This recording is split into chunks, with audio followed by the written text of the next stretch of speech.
Welcome everyone and thank you for watching From an African's Perspective with SweetieC. And we're going to present another question to Ross. Why do Africans prohibit the sale of marijuana when it is legal in certain parts of the United States? Whew, that's a real good question.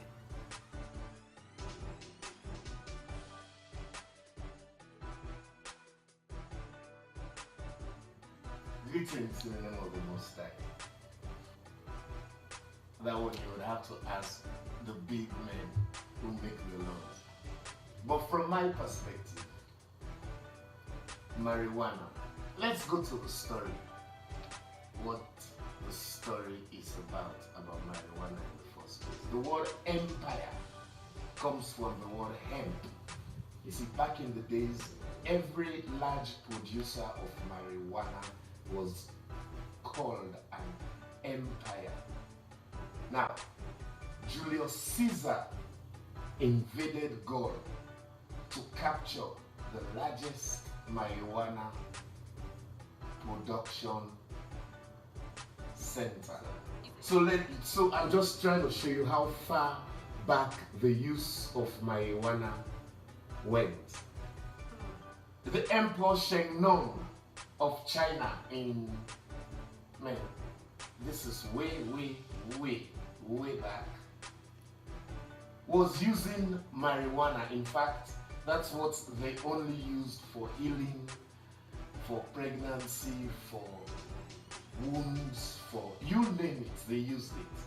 Now they were using sails to cross the seas, the salt seas. Sails. They call them sailboats. Oh, okay. That's cloth that they use. That cloth is made out of marijuana, hemp. That's the fiber they use because that's the only strong substance that can withstand the salt, and do not depreciate like that. The hemp clothing. Even the ropes that they used in those boats were made of hemp. Even the paddles to withstand that salt water and not depreciate was made of hemp. So basically, hemp was the order of the day back in the days until the oil companies, until they started discovering oil, when the age of the hemp died down and the rise of oil came up, industrialized nations. Now this happened with the help of one guy who the oil companies paid to railroad a bill through the American House, and this bill was to go against marijuana and say it is bad, and promote the oil and say oil is good and better than marijuana. His name is Harry J. Anslinger. Harry J.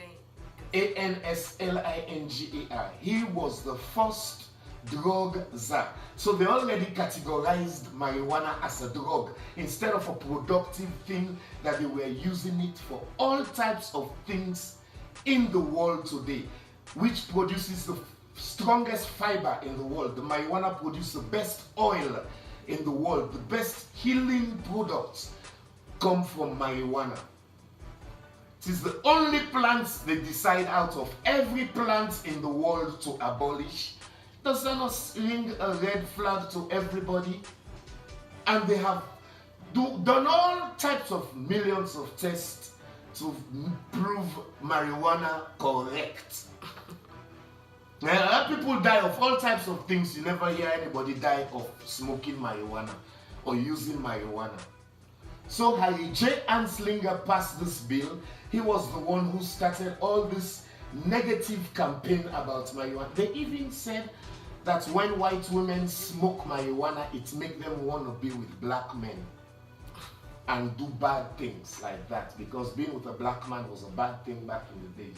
After he passed this bill, they adopted it in their Senate or Congress, and they passed this bill, and whoever president signed it, and they took it to the League of Nations, which is the United Nations today, which they have coerced and forced countries to become members of. So the whole majority of the whole world right now are members of the United Nations. And anything they pass, because you're a member of that organization, it's like they give you the curriculum vitae to go run your country, which is basically democracy. And you have to go according to anything they pass in the United Nations. If United Nations say abolish Apple, everybody is going to go in their various respective countries and abolish Apple. But very few people who will stand up and say no, then those people immediately become, they label them, whether they are terrorists, whether they are rogue states, whether they should sanction them. Oh yes, they go around and sanction any country that refuse to do what they tell them to do. And America... And it's crazy because it's over just like a marijuana plant. Like, that's my new... That's the point. And America have the majority vote. So they took it to United Nations. Whether the countries voted no or not, America have the majority vote in the Security Council, which when they pass a bill, everybody adopt it. And they passed it in United Nations, and it passed, and marijuana immediately became illegal in all countries in the world. And here's the double-edged sword. America, who passed it right now, majority of all the states are voting to legalize it independently. So it's legal in some states, even though they still arrest you right now for marijuana. Every country has the right to do their own individual thing. But back in the days, they didn't think they have the right to do their own individual things because they were afraid of the threat imposed by America all around the world. Remember, they call them world police. They have a base in every country around the world and ships near every country. Nobody have a firecracker close to America. No country have a base in America. In Africa, they can't legalize marijuana now? Yes, they can.